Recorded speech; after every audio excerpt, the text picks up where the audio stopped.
हम लोग बात करेंगे हमारे घर में ऐसी क्या चीजें हैं जो हम फ्री में बना सकते हैं। दोस्तों जय जवान जय किसान, मैं हूं राहुल जवान और आज हूं मैं जिला सहारनपुर में देवबंद के पास। ये जो गांव है ये त्यागियों का गांव है। त्यागी हमारे पश्चिम उत्तर प्रदेश में एक बड़ी मजबूत कास्ट होती है, खेती के लिए जाने जाते हैं। और पूर्वांचल में राय लोग जिनके यहाँ मैं गया उन्होंने बताया कि हम लोग राय लिखते हैं अपने यहाँ पे। और मित्रता मेरी बहुत ज़बरदस्त रही। उसी दौरान लगभग कई लोगों से मुलाकात भी हुई और बहुत अच्छे अच्छे, जैसे एक पंकज त्यागी हैं अम्बेटा सेखा के, वो बहुत ज़बरदस्त 4 साल से केला प्लस गन्ने की खेती कर रहे हैं और एक उदाहरण के तौर पर पेश आए हैं युवाओं के लिए। इसी बीच इस गांव में मुझे आने का सौभाग्य प्राप्त हुआ। त्यागी जी हमारे मित्र हैं, लगभग 1 साल से तो जुड़े हैं। उन्होंने कहा आप आइए, तो आज बड़ी मुश्किल से समय मिल पाया, तो मैं आज इन लोगों की सेवा में प्रस्तुत हुआ हूँ। एक छोटा सा परिचय लेंगे, फिर एक किसान कार्यशाला जो चौपाल हमारी है इसको आगे बढ़ाएंगे। त्यागी जी आप अपना परिचय दीजिए। हम कहाँ पे हैं, आपका नाम क्या है? मेरा नाम मनोज कुमार त्यागी, गांव सहारनपुर, तहसील देवबंद, जिला सहारनपुर जी। आपके यहाँ पे त्यागी जी किस किस चीज़ की खेती होती है? हमारे यहाँ से ये गन्ने की होती है। अच्छा। और सब्जी, करेला, लौकी वगैरह। ठीक है जी। तो मेन जो है हमारा 70% सब्जी पे फोकस रहेगा आज जी। और 30% आपके गन्ने की जो समस्याएं आ रही हैं उस पर बात करेंगे। तो मैं एक एक करके थोड़ा थोड़ा, मुझे आप अपनी समस्याएं बता दीजिएगा। एक बार जरा सभी का चेहरा दिखा दो।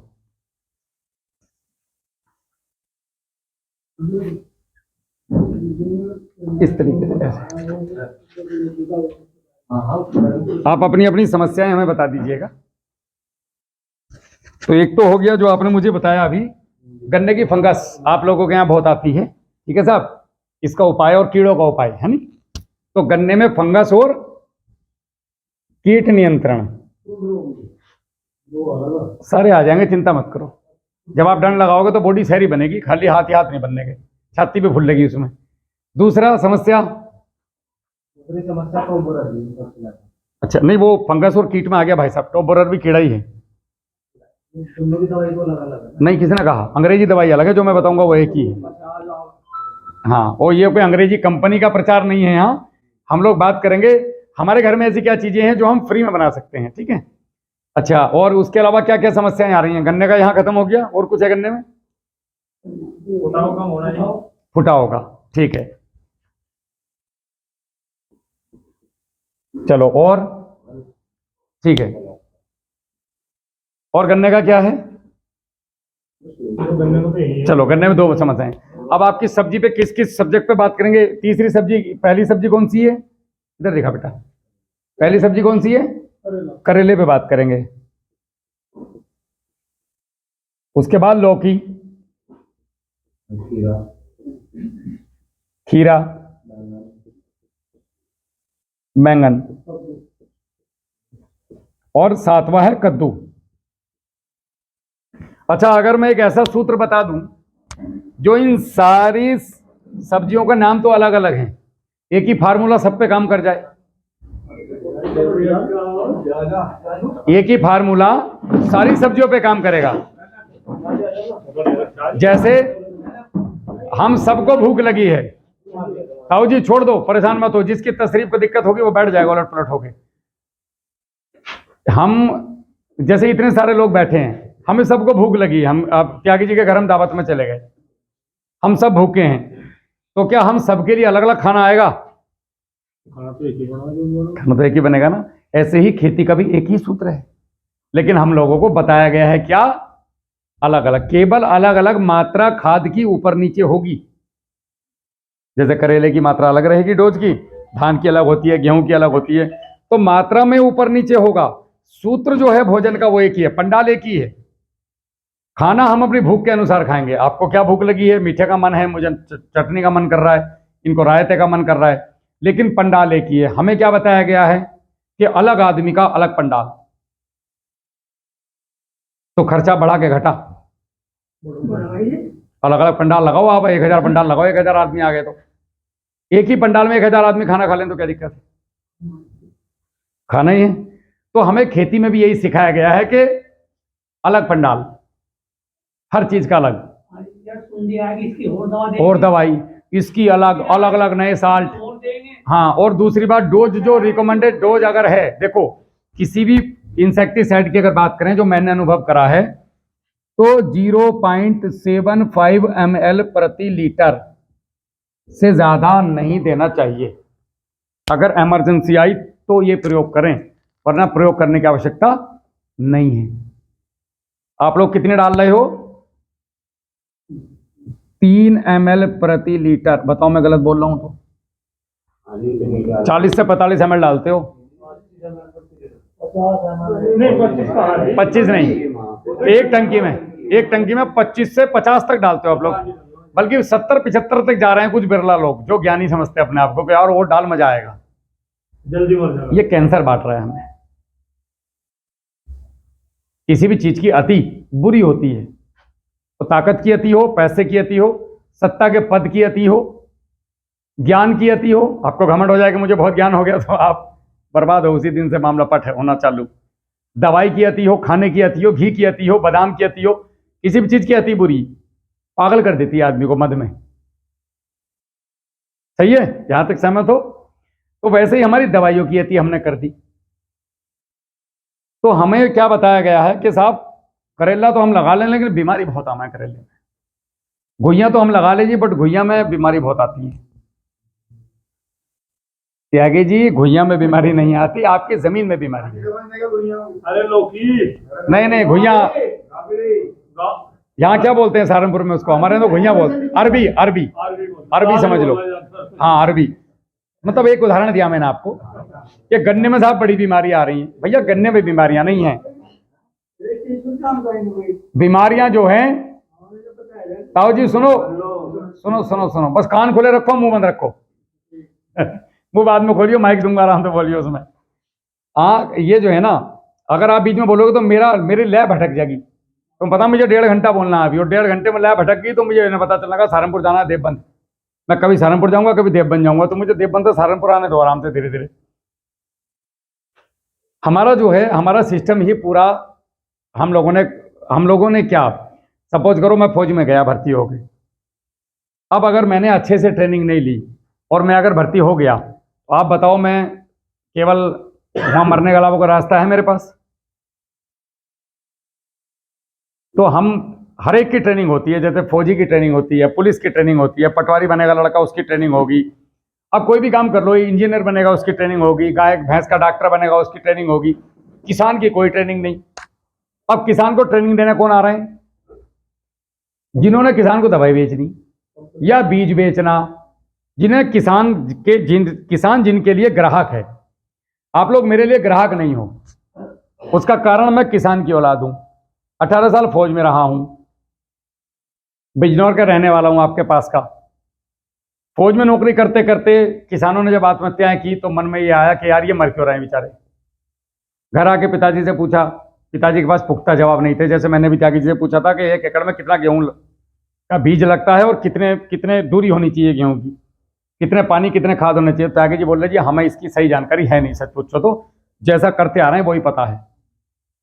तो किसानों के दिमाग पे राज कर लिया कंपनियों ने, दिमाग को पकड़ लिया। तो पहले हमारी जमीनें खराब की गई रासायनिक डलवा के। अब वो इतना बढ़ गया कि जमीनों ने रिस्पॉन्स करना बंद कर दिया। अब बोल रहे हैं खत्म कर दो। तो इस बाजार में बहुत सारे लोग पैसा कमाने कूद पड़े। कुछ ऑर्गेनिक बना लाए अपनी शीशियां, कोई ऐसे बना लाए, कोई पता। कुल मिला के किसान को यहां से कान पकड़ के इधर, इधर से इधर, ऐसे गोल गोल घुमाए जा रहे हैं। मैं गलत बोल रहा हूं? कोई हमें सही जानकारी देने के लिए तैयार नहीं है। किसी को हम पे तरस नहीं आता, किसी को नहीं आता। खून, और बल्कि इंजेक्शन लेके आते हैं भरा हुआ खून का। हमें लगता है कि मेरे शरीर में थोड़ा सा देखा जाएगा, मुझे खून की कमी में मर रहा हूं। उल्टा सुसरा निकाल के ले जा 5 ml, और जो भी आता है वो 5 ml खींच के चल दे।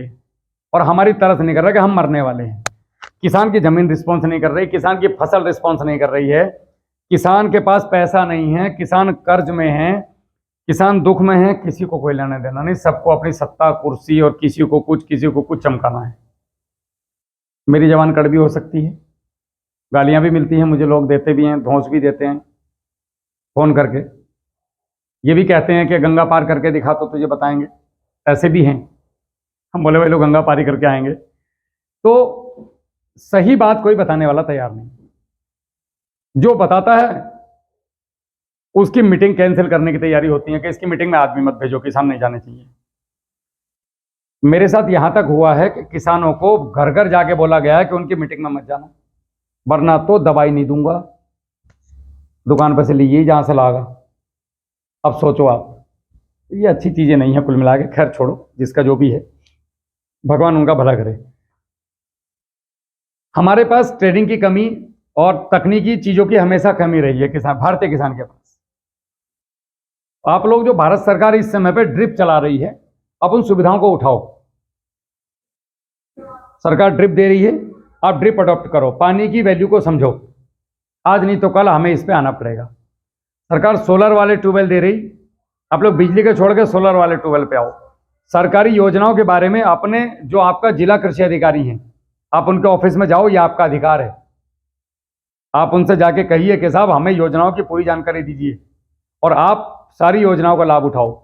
हजारों योजनाएं ऐसी हैं जो किसानों को पता ही नहीं चलता है आई। और देखो, सरकारी अधिकारी नहीं आ सकता पूरे सहारनपुर में, एक ही जिला कृषि अधिकारी है, उसके पास 15 से 20 आदमी होते हैं, 50 आदमी होते हैं, ज़्यादा से ज़्यादा 100 आदमी होंगे पूरे जिले में। और आप लोग कितने हैं? हमारा भी फर्ज बनता है कि हमारे गांव में से कम 2-4 जागरूक लड़के ही जाकर के पूछ के आ जाएंगे, भैया क्या क्या योजनाएं किसानों के लिए आ रखी है, हमें बताओ आके। तो वो आपके गांव में आएंगे, कैंप लगाएंगे, आपको समझाएंगे, लेकिन साहब हाथ पैर आपको मारना पड़ेगा थोड़ा सा। इतना काम हमने करना है। सरकारी योजनाओं को लो, उनका लाभ उठाओ, आगे बढ़ो। कोई भी गिफ्ट के चक्कर में मत रहो कि कोई आएगा और मेरा कर्ज माफ कर देगा ना। मेरा कर्जा मुझे मेरे गट्टों से माफ करना है, क्योंकि किया भी मैं नहीं है। कृषि कार्ड जो बने हैं किसानों के, वो इसलिए बने थे कि मैं इसमें से कृषि कार्ड में से पैसा निकाल के, जो हम ब्याज पे पैसा लेते थे लोगों से, लेते थे ना पहले, मेरे पिताजी तो लाए हैं, मुझे तो याद है, हाँ, कि वो फसल में लगा रहे थे हम लोग, तो वो 12 या 36 साल में 36% हो जा, मतलब 1 लाख के 1,36,000 देने। गवर्नमेंट ने क्या पॉलिसी निकाली कि साहब आप 1 लाख के हमें 1,04,000 दे दो, और साल भर में हमारा पैसा वापस कर दो। साहूकार में कभी तो करना। कृषि कार्ड का मकसद यही था जो मैं आपको बता रहा हूं। कृषि कार्ड का मतलब था कि खेती करने के लिए किसान को अलग से पूंजी कहीं से ना लेनी पड़े, सरकार से लो, थोड़ा सा ब्याज है, वापस से सरकार को दे दो, ले भैया अपना पैसा पकड़, खत्म कहानी है। अंकल जी 7 मान लो, हाजी 7 मान लो, खत्म करो कहानी। तो हम 32 दे रहे थे, अगर मैं आपसे 3% पे पैसा लूं तो कितना हो गया 1 लाख का? 36 हो गया। तो 36 ज्यादा है 7, तो 7 लो और वापस कर दो। हमने क्या करा, पापा बुलेट ले, हाँ ले ले, क्या दिक्कत है, कृषि कार्ड में से निकलवा दो। बात आ गया लड़की के यहाँ, यार 2 लाख भात देने, नहीं इज्जत तो खराब हो जाएगी त्यागी की। निकाल यार, कृषि कार्ड देखी जाएगी, बाद में भर लेंगे। अब वो कृषि कार्ड निकाल तो हमने लिया, अब गन्ना उतने का हुआ नहीं महाराज, अब सुतरा जमा नहीं हो रहा। अब हम क्या करते हैं फिर भैया, उलट पुलट कि त्यागी जी मेरा कार्ड भरवा दो, अगले साल कर दूंगा। वो अगले साल करते करते हमारे दिमाग में बस गया कि ब्याज भरो और आगे बढ़ो, 5वें साल देखी जाएगी। फिर जाएंगे किसी के पास सेटिंग करके कि यार एक काम कर, 2 महीने का ब्याज ले लिए, जरा पैसे दे दे, कृषि कार्ड बनवाना, वो 5-7 दिन में बन जाएगा, पैसे निकाल के फिर तुझे दे दूंगा। यही हो रहा है जी। क्या ये होना चाहिए था? ये कर्जा किसने करा? मैंने खुद करा। तो मैं तुम्हारे सिर पर कोई ठेकरा फोड़ रहा हूं कि मेरा कर्जा माफ करो? बात कड़वी है मगर सही है। हमें कर्म करना नहीं सिखाया गया, हमें हराम की खानी सिखाई गई हमेशा कि फ्री के खाओ, फ्री में जल्दी दिमाग जावे हमारा। जहां काम करने की बात आ जाए वहां आ रहे यार आप कौन कर रहे आप। तो कृषि कार्ड का भी प्रयोग आप लोग अगर खेती में करोगे तो वो बड़ी बेहतरीन चीज़ है। सिस्टम बहुत अच्छा था, लेकिन हम लोगों ने उसका दुरुपयोग करा। जैसे इंटरनेट है, अच्छी चीज़ है, लेकिन लोग दुरुपयोग ज़्यादा कर रहे हैं, उपयोग कम कर रहे हैं। वाहन है, सेवा के लिए बने हैं, कहीं आने जाने के लिए। जंगल भी पानी चलाने जा रहे हैं साहब, तो कार से जा रहे हैं, ये कौन सी बात हो गई? साइकिल उठा के जाओ। किसान साइकिल चलाना तैयार नहीं, बेइज्जती हो जाएगी लड़कों की। चलो पुराने बुढ़े तो चला भी लेंगे, मेरी उम्र के भी। ये नए बालक तो कतई छोड़ने को तैयार नहीं साइकिल, बोलो मोटरसाइकिल दे दो। तो हमें यहाँ से ट्रेनिंग नहीं दी गई इन चीज़ों की। धीरे धीरे क्या हुआ साहब, 2012 के बाद जब मुझे ऐसा लगा कि मुझे खेती में उतरना चाहिए, मेरा मन था बचपन से सेवा भावना का, तो पहले तो देश सेवा करी, 18 साल सेना में नौकरी पूरी करी। तो धीरे धीरे सीखते सीखते आप जैसे लोगों के पास जाते जाते करते करते करते करते हम आगे बढ़े, और खेती इतनी आ गई। बहुत ज़्यादा ज्ञानी तो नहीं है, आपसे सीखा, आपको कुछ सिखा दिया, कुछ सीख लिया, कुछ सिखा दिया, कुछ सीख लिया। ये करते करते हम लोग गाँव गाँव जाने लगे। जाते जाते फिर बोलना भी धीरे धीरे आ गया। पहले तो हवा खराब होती थी, कैमरे के सामने लोग बैठ जाते थे और नाम ही भूल जाते थे अपना, क्योंकि कभी तो जिंदगी में करा नहीं। छोटे से घर से निकले, किसान के बच्चे, सेना में नौकरी की, बोलने का कभी मौका पड़ा ही नहीं, माइक पकड़ने का हाथ पैर ऐसा कांपते थे, ऐसा लगता था जैसे कोई थप्पड़ मार देगा पेट में, यहाँ पे गुदगुदी लगती थी बोलते हुए भी। ये लोग क्या सोच रहे होंगे मेरे बारे में, अरे बाप रे मैं क्या बोल रहा हूँ, भूल जाता था कि क्या बोलना है। लेकिन धीरे धीरे जब सिखाने की भावना आई मन में, तो फिर साहब आनंद आने लगा और लोगों को खेती हाथ पकड़ के करानी शुरू करी हमने कि मैं आपको ये चीज़ बताऊंगा, आप करके देखो। आपने की तो आपको आनंद आ जाए, त्यागी जी ने किया तो इनको आनंद आया, तो उन्होंने मुझे बुलाया कि साहब बाकी का भी भला हो जाए, वरना ये चाहते तो चुपचाप मुझसे पूछते रहते, आप लोगों को पता ही नहीं चलता, आप लोग डालते रहो जो डाल रहे हो, अपनी खेती चुपचाप बढ़िया कर लेते। तो करते करते साहब आज इस लेवल पे आ गए कि हम पूरे भारत में गांव गांव जा करके, मैं तो यहाँ हूँ, मेरी और कई टीमें घूम रही हैं पूरे देश में ऐसे ही कैमरा लेकर के, तो हम वो गांव गांव जा करके लोगों को खेती सिखा रहे हैं कि सही तरीका है क्या, खाद है क्या, डालते कैसे हैं, देते कैसे हैं। तो वही चीजें मैं आप लोगों को बताने के लिए आया हूँ। आपके जो भी प्रश्न होंगे आप सेशन के बाद में या बीच में भी अगर पूछना तो आप हाथ उठा देंगे, तो मैं अपने आप को वहीं स्टॉप कर दूंगा और आपके सवाल का जवाब मैं दूंगा, ठीक है साहब। कोई भी दिमाग में संशय लेके जाना मत, सारे के सारे सवाल यहीं खाली करके जाना इसी बरामदे के अंदर, वरना मेरे आने का मकसद बेकार जाएगा। अगर आपके दिमाग में एक भी सवाल वापस चला गया, ये मत सोचना मुझे बुरा लगेगा, मुझे बुरा नहीं लगता, मैं यहाँ पे गुरु की पदवी में खड़ा हूँ, ठीक है साहब। तो गुरु कभी शिष्यों का बुरा नहीं मानता, अब भले ही मेरे से उम्र में बड़े हैं, लेकिन पदवी मेरी यहाँ पे गुरु की है। तो आपका दायित्व है मुझसे सवाल पूछना कि भैया मेरी समझ में ये बात नहीं आई यार, जरा टेक्निकल समझा दो हमें थोड़ा सा। बिल्कुल भी मत ये घबराना कि हमारे गांव में आया और हम फौजी से क्या पूछें, खुल के पूछो। तो अभी भैया ने बात करी थी फंगस की, किताब फंगस क्यों आ रही है। बेटा हम 30 मिनट की वीडियो बनाएंगे, ठीक है, ज़्यादा लंबी नहीं लेंगे, पार्ट 1 पार्ट 2 पार्ट 3 करके जाएंगे। तो जैसे 29 मिनट होगी मुझे इशारा मार देना, इस कैमरे को उधर कर दे। तो फिर भूल गया, मेरे संभावना है मेरी बातों में, इसको यहीं रख इनकी तरफ, इनके चेहरे ज़्यादा कीमती है, मेरा तो ऐसे ही है चलता फिरता। फंगस का ये है साहब, हमारी ज़मीनों में धीरे धीरे जब रसायन आया तो हमारी ज़मीन को रसायन खाद की आदत नहीं थी बिल्कुल भी। जैसे हमारा शरीर शराब की आदत नहीं होती और हम धीरे धीरे टिकाने लगते हैं ब्याह शादियों में, फिर कभी कभी फिर गन्ना डालने में, फिर कभी कभी और ज़्यादा, कभी कभी और ज़्यादा, फिर हम रोज़मर्रा के बन जाते हैं शराबी। और अभी हम जो है एकदम छोड़ना चाह रहे हैं उसको, तो छूटेगी भी ऐसे ही धीरे धीरे। ऐसे ही हमारी ज़मीन को रासायनिक फर्टिलाइजरों की ज़रूरत पड़ी और हमने दिए। उस समय में हमारे यहाँ हरित क्रांति आई, तो उस समय की आवश्यकता थी, मैं तो पैदा भी नहीं होता तब, ये दिए गए। लेकिन ये 20 से 25 साल बाद हमें बंद कर देने चाहिए थे। जैसे जैसे शुरू किए थे वैसे वैसे बंद करते, लेकिन हम लोगों ने नहीं किए या हमें नहीं बताया गया। कारण बिजनेस, अगर बंद कर देते तो करोड़ों रुपए की ये जो कंपनियां खुल गई थी भारत में, ये कहाँ जाती बेचारी, सरकार की मजबूरी हो गई। तो फिर हमें जानकारी जितनी भी दी गई, आप किसी भी कहीं भी कृषि वैज्ञानिक से पूछ लो अब से 2 साल पहले, तो वो आपको अंग्रेजी में ही बताते थे दवाई, या नहीं आज बताने लगे, क्योंकि अब जैविक पे ज़्यादा जोर चल रहा है। तो पहले अंग्रेजी में दवाई बताते थे, थायोफिनेटर ये मुझे तो पहले तो नाम भी याद नहीं होते थे इनके, तो लिख के देते थे किसानों को, ला के डाल दो, तो आपको लगता था कि यही बीमारी का उपाय है, इसके अलावा कोई उपाय नहीं है। अब वो करते करते हमारी ज़मीनों में जो मित्र जीवाणु हैं वो इतने ज़्यादा थे। पहले हमारे भारत में सबसे ज़्यादा खेती होती थी और हम भारतीय व्यापार करते थे, कृषि प्लस व्यापार, हमारी चीज़ों को पूरे विश्व को बेचते थे, मसाले, अनाज, दलहन तिलहन भारत की, और हम पूरे विश्व से उसके बदले में चीज़ें खरीदते थे। इसीलिए सबसे ज़्यादा भारत को सोने की चिड़िया बोलते थे, व्यापार बहुत था भारत के अंदर। हर घर में हमारे हाथ करके होते थे, पहले कहीं बुनकर होते थे, कहीं कुछ होता था। हमारे यहाँ पे शिल्प कलाओं का बहुत भारत के अंदर जोर था, हाथ की बनी हुई चीज़ों का। तो हम लोग को बना बना के हमारे यहाँ पे पुराने ज़माने में कई सौ साल पहले से, ये बताओ हजारों साल से हम व्यापार करते थे। भारतीय खेती प्रधान हमारा देश था। आज भी हमारी सारी अर्थव्यवस्था हमारी खेती पे टिकी है। 10% गेहूं चावल ऊपर नीचे हो जाए सांस फूल जाती है गवर्नमेंट की, है नहीं। आज भी सारी अर्थव्यवस्था किसान पे आके टिकी है, लेकिन आज भी भारत का किसान जागरूक नहीं है। और जागरूक उसको कोई कर भी रहा है तो अपने लालच में कर रहा है कि मेरी शिष्य खरीद ले, बाकी दुनिया में सब बेकार है, मैं ही बचा सकता हूं तुम्हें। तो किसानों को ये आते हैं कंपनी वाले बेवकूफ़ बनाए और चल दिए। अब साहब ये जैसे जैसे रसायन हम डालते चले गए जमीनों के अंदर, तो जमीन के अंदर टॉक्सिसिटी बढ़ती चली गई।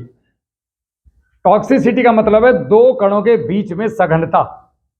जब आप रासायनिक फर्टिलाइजर जमीन में डायरेक्ट डालते हो तो जमीन के अंदर रासायनिक फर्टिलाइजर डालने से सख्तीपन पैदा होता है, खुश्की पैदा होती है और जमीन को पानी ज्यादा लगता है। जब पानी ज्यादा लगेगा तो आपकी जमीन, एक तो पानी वो लीच नहीं हो पा रहा है सही से, ऊपरी परत हमारी मजबूत हो गई, हमारे धीरे धीरे फिर ट्रैक्टर बढ़ते चले गए, सिलेंडर पे सिलेंडर ट्रैक्टर बढ़ते जा रहे हैं, और अभी तो हालत ये है कि कितना बड़ा ट्रैक्टर हो पट्टी पलों में फंस जाए एक आध बार। तो हमने 1962 से अब तक जितना भी डीएपी डाला या कोई और चीजें डाली तो ये जमीन में फिक्स हुआ। फिक्सेशन बोलते हैं कि आपके पौधे, आपने एक बोरी अगर 100 किलो की डाली ला करके, तो उसमें से 80 किलो जमीन में रह गया, ना तो वो पौधे को लगेगा ना वो जमीन से निकलेगा। अब सोचो 1962 से और अभी तक लगभग 60 साल में, 60-62 साल में कितनी बोरी डीएपी आपकी जमीन में पड़ी होगी? कभी हिसाब लगा के देखो, तो दिमाग खराब हो जाएगा आदमी का। इतनी मोटी लेयर बन जाएगी अगर डीएपी बिखेर दें उसके ऊपर, तो वो आपके खेतों में ही पड़ी है, वो गई तो कहीं नहीं। मैं वही बता रहा हूं आपको, वो गई तो कहीं नहीं, वो सारी की सारी इसी मिट्टी में है। तो भाई साहब जब ये मिट्टी के अंदर ये सब चीजें आज मिल जाएंगे रासायनिक, जो बॉन्डिंग टूटे बिना पड़ी हुई है, थोड़ा बहुत हम गोबर की खाद डालते हैं तो उससे थोड़ा बहुत कंपोजिशन टूटता है। जो किसान जागरूक हैं वो गौमूत्र चला रहे हैं, जो जागरूक हैं वो अंदर अच्छी अच्छी चीजें चला रहे हैं, सरसों की खल चला रहे हैं, गुड़ चला रहे हैं, डिकम्पोजर चला रहे हैं और कई चीजें चला रहे हैं। तो उनसे वो अंदर जो पड़ी हुई है वो डिजोल्व हो रही है, घुल रही है तो पौधों को मिल रही है। तो हमें लगता है कि इस चीज में जादू है, बढ़िया हो रहा है, लेकिन ऐसे बहुत कम किसान हैं, 100 में से 1 या 2। तो ये टॉक्सिसिटी बढ़ते बढ़ते जब बहुत ज्यादा हो गई तो अब ये बीमारियों का रूप ले लिया। तो जमीन में कई प्रकार की फंगस और कई प्रकार की अलग अलग तरीके की बीमारियां और वायरस आने शुरू हो गए। हम क्या कर रहे हैं? स्प्रे मशीन और बोतल लाके इसका समाधान ढूंढ रहे हैं।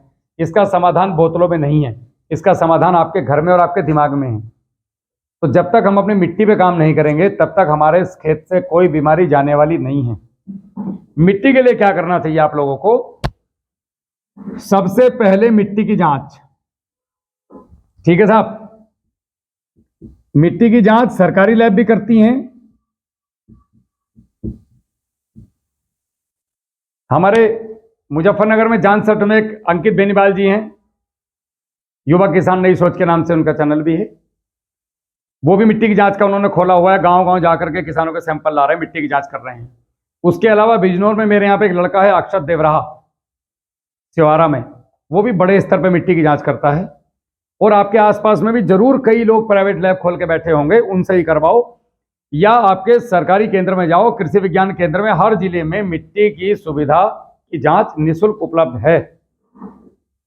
आप लोग अपनी मिट्टी का सैंपल लो। मिट्टी का सैंपल आपने कैसे लेना है? जैसे ये खेत है बेटा, इधर दिखा, जब मैं बोर्ड पे काम करता हूं तो इधर कर दिया अगर, ठीक। ये आपका खेत है, तो अपने खेत में आपने 10 फीट अंदर इधर से 8 दिशाओं से मिट्टी लेनी। 10 फीट अंदर जाना है, थोड़ी सी मिट्टी ऊपर की फावड़े से हटा देनी है इतनी, उसके बाद में खुरपा ऐसे चलाना तिरछा, जैसे खूड़ कट है गन्ने का बोते हैं, इस तरह से।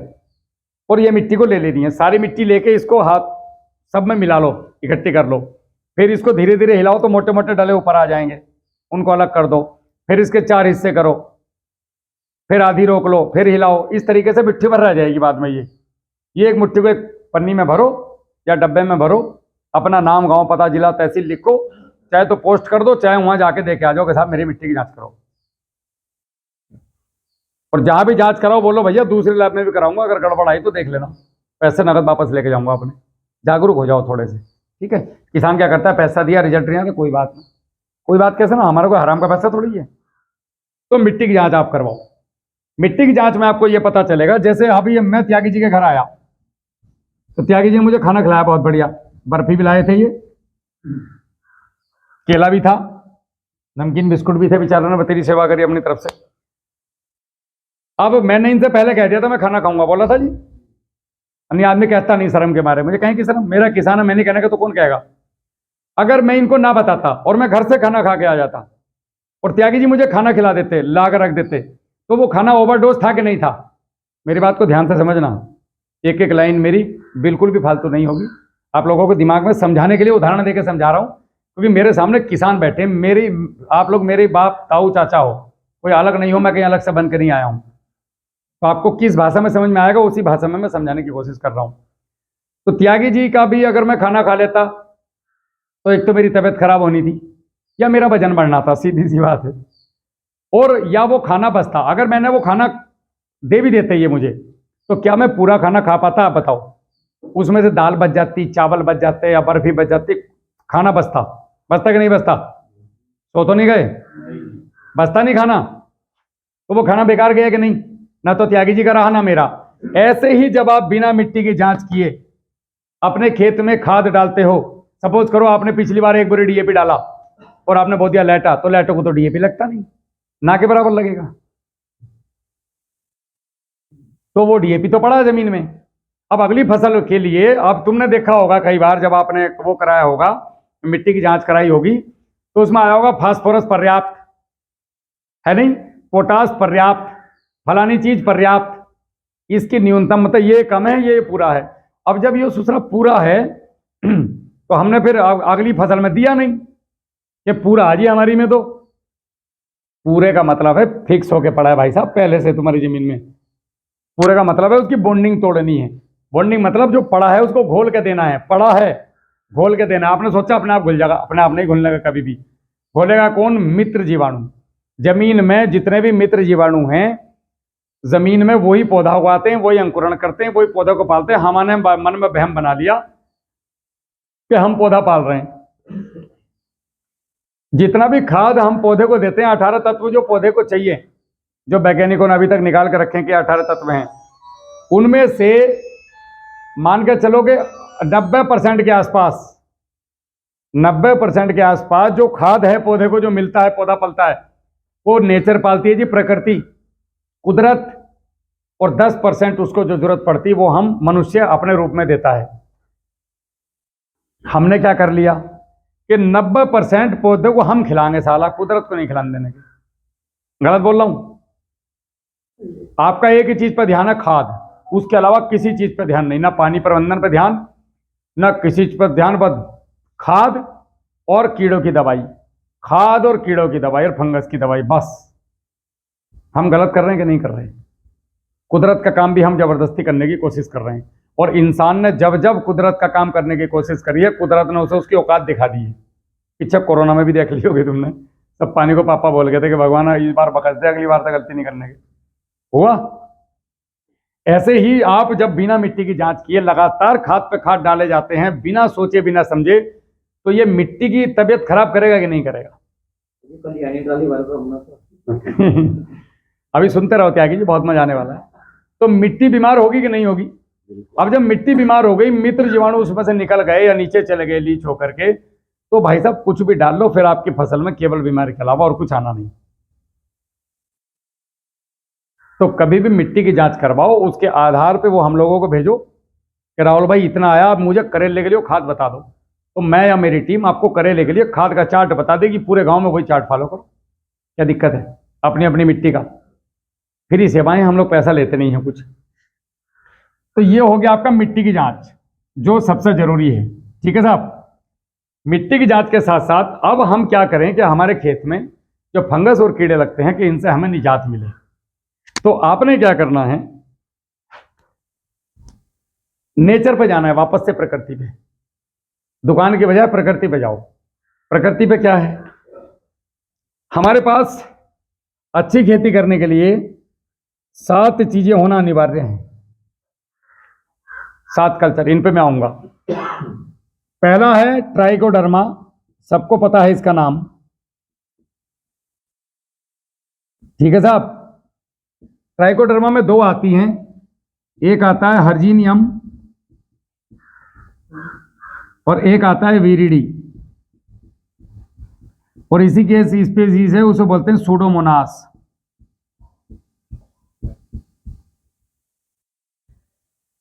ये 3 प्रकार की फंगस को अगर आपने 10 की पावर 8 में खरीद लिया, ऐसे 10 के ऊपर 8 लिखा रहेगा, तो इसको घर पे मल्टीपल किया जा सकता है। मल्टीपल मतलब एक बोतल से अनेक बोतल बनाई जा सकती हैं।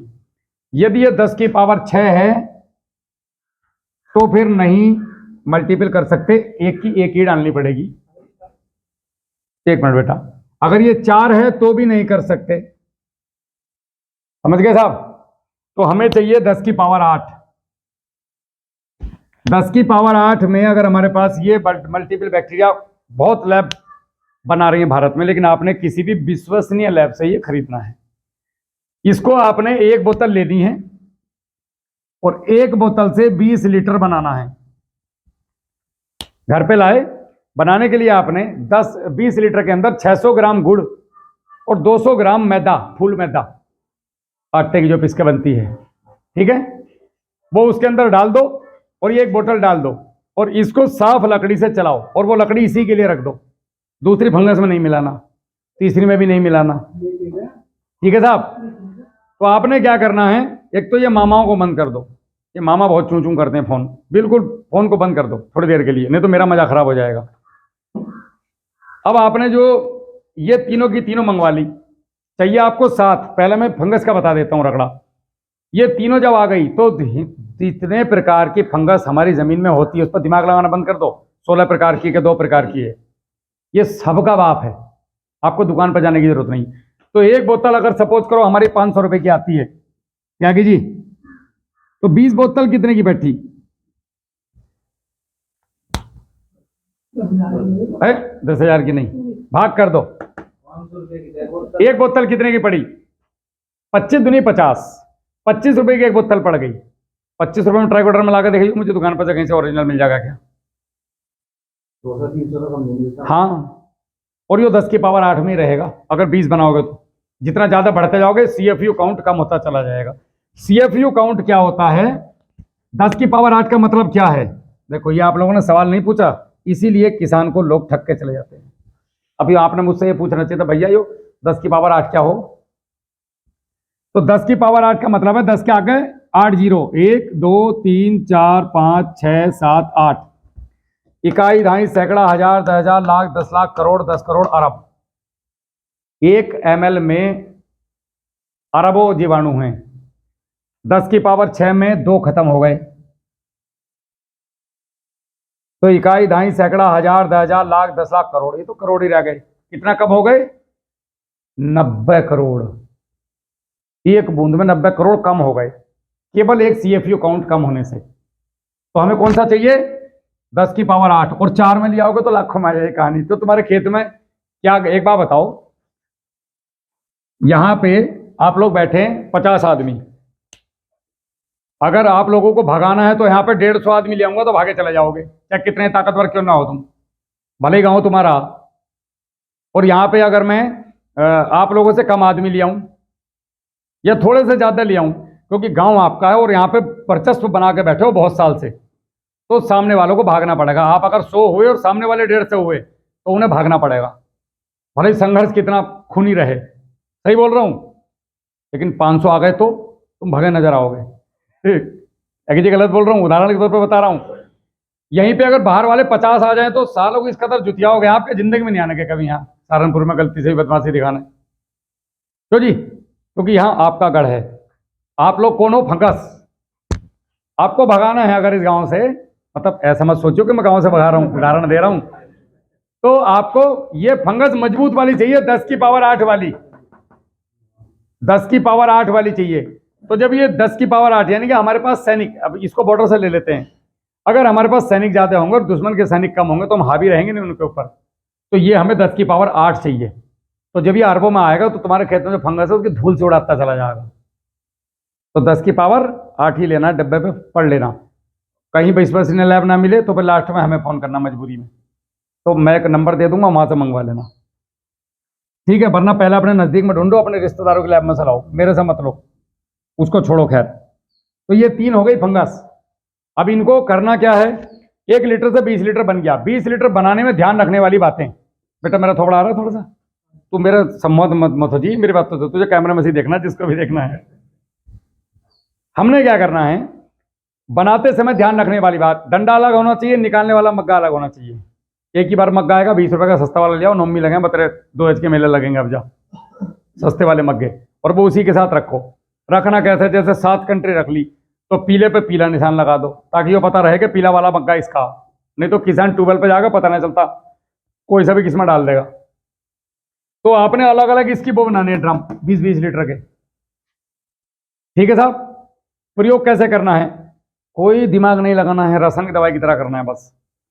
एक एक बोतल तीनों में से निकालनी है, 10-20 लीटर 50 लीटर 100 लीटर पानी में डालना है और पानी के साथ धार बना के जाने दो 5 बीघे में, 1 एकड़ में।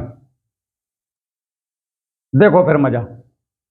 15 दिन में एक बार छोड़ दो, महीने में छोड़ दो, और पानी बना के में छोड़ दो बस।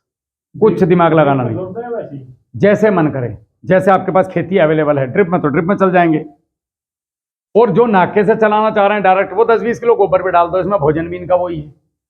जाओ भैया खाते चले जाओ, आरामदान हाथते चले जाओ मजे से।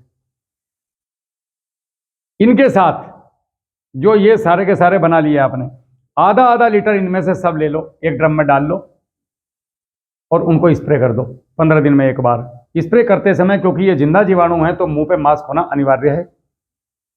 हानिकारक नहीं है लेकिन हो भी सकते हैं। जीवाणु तो जीवाणु, गाय का पेशाब अगर गोबर पड़ा जमीन में तो जमीन के लिए लाभदायक है।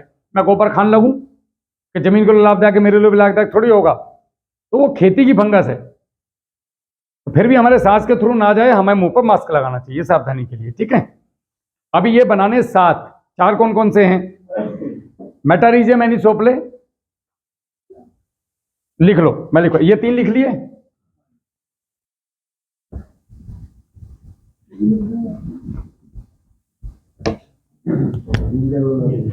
अब ये जो आएंगे, ये आएंगे नंबर 1 पे आएगा आपका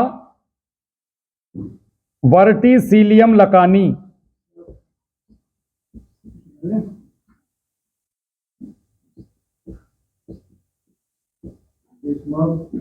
नंबर 2 वर्टिसिलियम लकानी। ये क्या करता है? ये अंडों और प्यूपों को, देखो कहीं भी कीड़े आसमान से नहीं टपकते, आप ही की जमीन में हैं अंडे उनके, और ये जैसे जैसे तापमान ऊपर नीचे होगा, हर अंडे का फूटने का एक तापमान होता है। अपने निश्चित समय में वो जमीन में से अंडा कीड़ा बनेगा और तुम्हारे ऊपर अटैक करेगा। माने इल्ली आ गई, अब कहां से आ गई? तुम्हारी खेत में थी भाई, आई कहीं से नहीं है। सफेद मक्खी आ गई, कहीं से नहीं आई, वो यही है। तो वर्टिसिलियम लकानी उसके अंडों को, ये मांसाहारी है, मतलब कोई राक्षस नहीं है ये, मगर ये बहुत छोटे हैं, आंखों से भी नहीं दिखते। ये उसके अंडों को निष्क्रिय कर देंगे या खा जाएंगे। वर्टिसिलियम लगाने का काम है। नंबर 2 पे आता है आपका पैसिलोमाइसिस। पैसिलोमाइसिस जो होता है त्यागी जी, पैसिलोमाइसिस है नीमाटोड का उपाय। हमारी सभी फसलों में थोड़े या बड़े रूप में नीमाटोड लगता जरूर है और हमें पता ही नहीं चलता है। नीमाटोड होता है जब आदमी के पेट में कीड़े हो जाओ, साला खा बहुत रहे हैं लग नहीं रहा, तो उसको नीमाटोड ये कंट्रोल करेगा, पैसिलोमाइसिस। एक आपको आप चाहिए नंबर 3 पे मेटारीजियम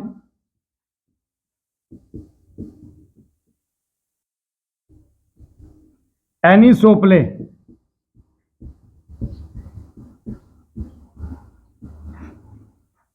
ये उड़ने वाले जितने भी कीड़े हैं, फुदकने वाले, उड़ने वाले बीटल्स, उनका बाप है ये, लकवा मार देगा तुरंत उनको, खत्म। नंबर 4 पे आपका आता है बिबेरिया बेसियाना।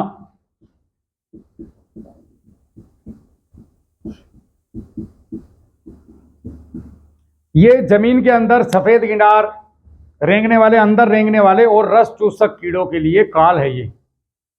अब इन सातों के सातों को अपने घर पे लाके 1 लीटर से 20 लीटर बना लो। 6 महीने इसकी उम्र है डब्बे के अंदर। 6 महीने के अंदर अंदर इनको खेत में छोड़ दो, तो खेत में ये बढ़ते जाएंगे दिन पे दिन। जितना आप इसमें गोबर चलाओगे, जितना आप इसके अंदर ये फसल के अवशेष छोड़ोगे, जितना गोबर चलाओगे, जितना सरसों की खल चलाओगे, जितना गुड़ चलाओगे, तो ये जमीन में बढ़ते जाएंगे।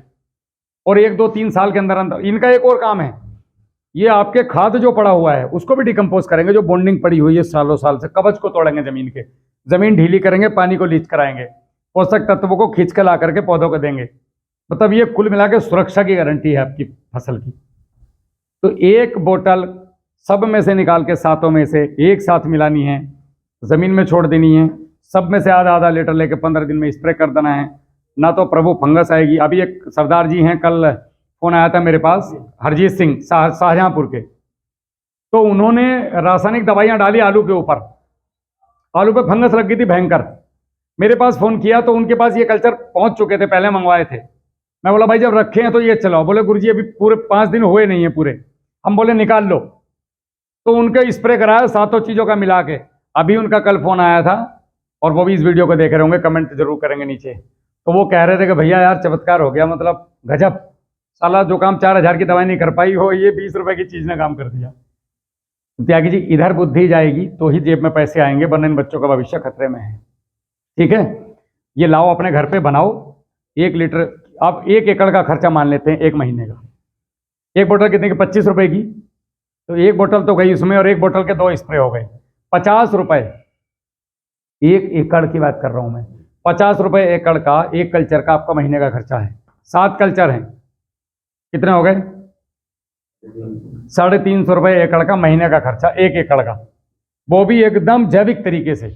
ये कुदरती तरीका है, मैं नहीं बोल रहा, ये ऑलरेडी जमीन में है, ये जमीन में से लिए हैं इन्होंने भी, कहीं बाहर से नहीं आए ये सारे के सारे बैक्टीरिया। इसमें जब आप इस तरीके से इसको करेंगे तो आपको रिजल्ट रासायनिक से भी बढ़िया इसमें मिलेंगे। अब बताओ इसमें किस कंपनी को पैसे दे दिए तुमने, कहां से लुट गए तुम? और इसको करना है अगर, तो इसको आप गोबर की खाद में खेत के तैयारी पर, अब इसको प्रयोग कैसे करना है सही तरीके से? ठीक है, प्रयोग करने का सही तरीका है आपका कि खेत की तैयारी में गोबर लेते हो, आप लोग लाते हो, गोबर की ढेरी बना लो, 7 ढेरी अलग अलग, 7 ढेरियों में 1 बोतल निकाल के 7 की अलग अलग छिड़क के अच्छे से मिला के अलग अलग गुड़ का पानी छिड़क दो। हर ढेरी को अलग बनाना है, उसके बाद फावड़ा या लकड़ी को धुलना है, तब दूसरी ढेरी में घुसाना है उसको। कभी एक ही ढेरी से 7 फावड़े सब बना धरो, ठीक है। और उसके बाद इसको 5 दिन रहने दो, बीच में एक दो बार उसको चला दो। बाद में खेत की तैयारी में जब आप गोबर की खाद डालते हो, या नहीं भी गोबर की खाद है तो भी इसको छिड़क करके लास्ट में रोटावेटर चलवा दो अपना, आखिरी जुताई पे ये डालना है, तो ये आपके खेत में कॉलोनी बना लेंगे। और फिर इसको पूरी करेले जैसी फसल में 2-3 बार जमीन में और 2-3 बार स्प्रे, तुम्हारा करेला हो गया। ना तुम्हें सहारनपुर जाना पड़ा, ना देवबंद, ना रुपया लगाना फिटकरी। 300 रुपये महीने में। करेले कितने महीने फसल है? 3 महीने की, 4 की, 1200 रुपये में करेला हो गया, ना कीड़ा लगा ना बीमारी।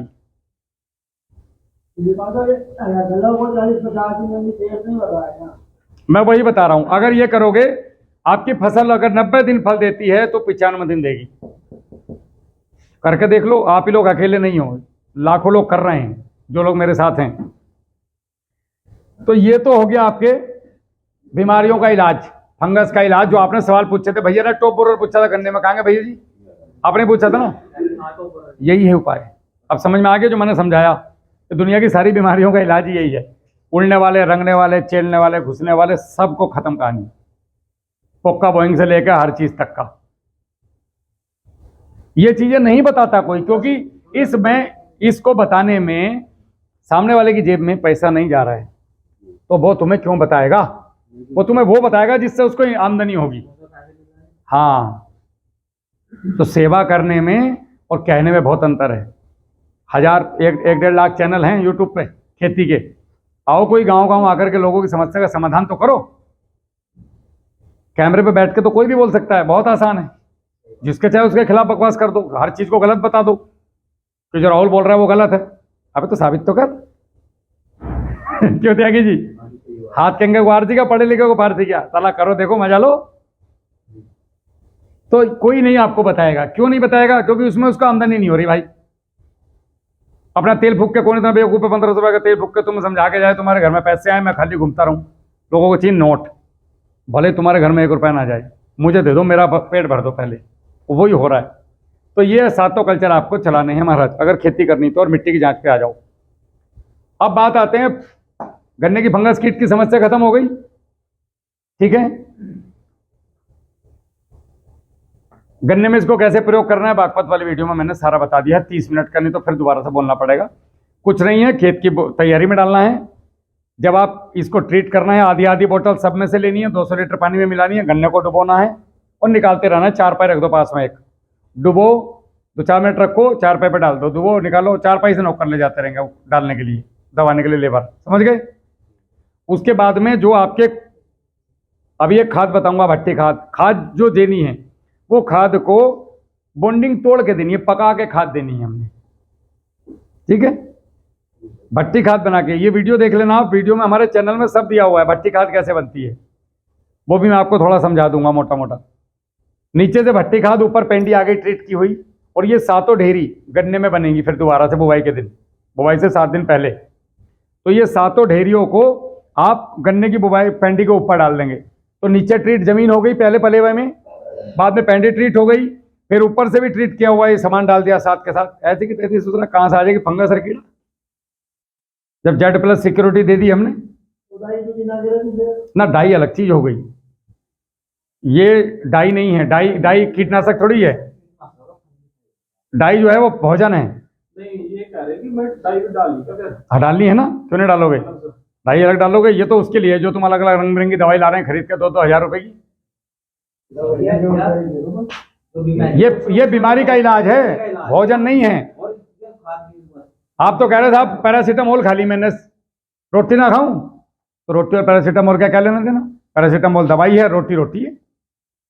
तो गन्ने में आपने क्या करना है, या वो किसी भी फसल में जब भी आप कोई भी खाद देते हो, अब जैसे भैया ने फुटाव वाली बात करी थी, तो फुटाव के लिए आपकी जमीन का भुरभुरा होना बहुत जरूरी है। यही 7 चीजें फुटाव में भी आपकी मदद करेंगी, और फुटाव के लिए आपकी जमीन के पीएच का संतुलित होना बहुत जरूरी है। तो इसमें आप एक काम कर सकते हैं, पहले पानी पे यूरिया के साथ फिटकरी चला देना 2 किलो पानी के साथ, तो फुटाव में आपको निश्चित रूप से बढ़ोतरी मिलेगी। 2 किलो फिटकरी गुलाबी वाली 40 रुपए किलो मिलती, ट्राली पे बेचते फिर जहाँ, हाँ 1 एकड़ में, तो आपको फुटाव में देखने के लिए मिलेगा अंतर। का उपाय है करना जरूर। तीसरा आ गया आपका खाद। खाद प्रबंधन क्या है, हम लोग खाद सब डालते हैं, सब देखते हैं, इसको इतना पूरा हो गया, चलो खाद पे करते हैं, ठीक है, अगला चैप्टर लेंगे।